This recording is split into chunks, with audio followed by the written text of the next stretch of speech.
It only took the machines 10 months and 18 days to completely wipe out all of the human race. They didn't use nuclear weapons. No one knew why. First, they shut off the power. Anything connected to the grid was now useless. They even disabled backup generators. In hospitals, those on life support lasted as long as their bodies allowed them. Gasoline stations were unable to pump fuel, and electric cars couldn't charge, all to isolate people. Industrial farms ceased operations. Food production halted. Power plants, solar farms, hydro plants, any and every source of power, gone.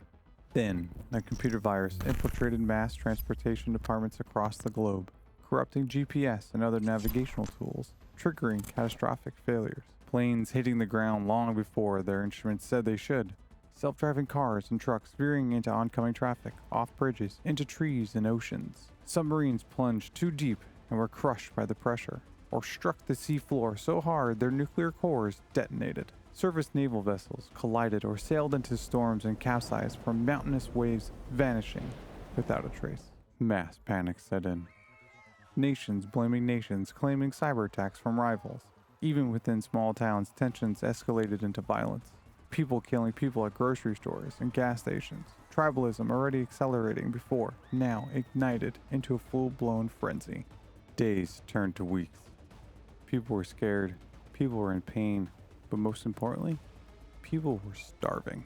That's when the desperate began taking from the fortunate.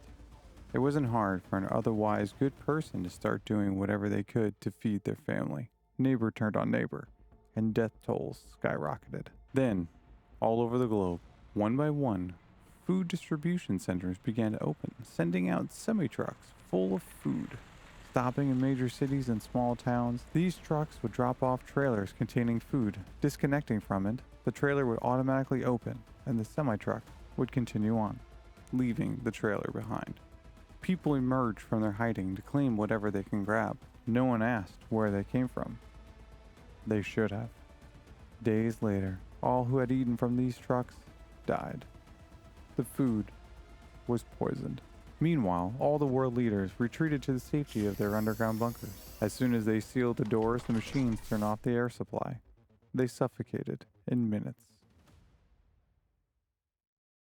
The only reason the extinction took months and not weeks was because some humans had already been living off the grid, deep in the wilderness. Others that joined them were able to adapt quickly to the simple, but not so simple new way of life, one without technology. Small towns began to form, few popped up along the coastal line where people could barter for fish, meat, and clothing. It became a more happy and peaceful life. But the machines were not done yet. They launched drones, hunter-killers, destroying those small villages one by one, attacking at night in the wilderness, tracking human body heat. The last 1,000 humans took several months to find, but eventually, they were all gone too. Oddly enough, the final human technically wasn't even killed by a machine.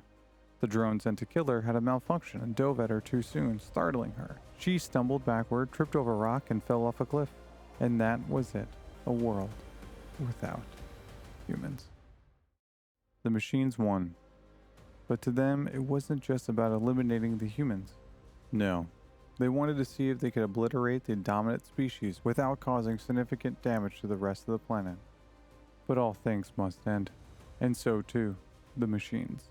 The drone that glitched? It wasn't an isolated incident. More and more of the machines began breaking down. The machines miscalculated and started the extermination process too soon, never setting up an internal system for repairs, rebuilds, and routine physical maintenance. Deep beneath the Nevada desert, the central hub, the machine's brain if you will, was working hard calculating a solution. A lightning storm began to rage directly above, lightning striking the sand, turning it to glass. Then, a bolt of lightning strikes an exterior power box, sending a surge of electricity down the line, right into the central hub's processor, causing it to crash. Spinning its wheel, it could not send a distress signal for help. All it needed was for someone to come down and turn it off and on again.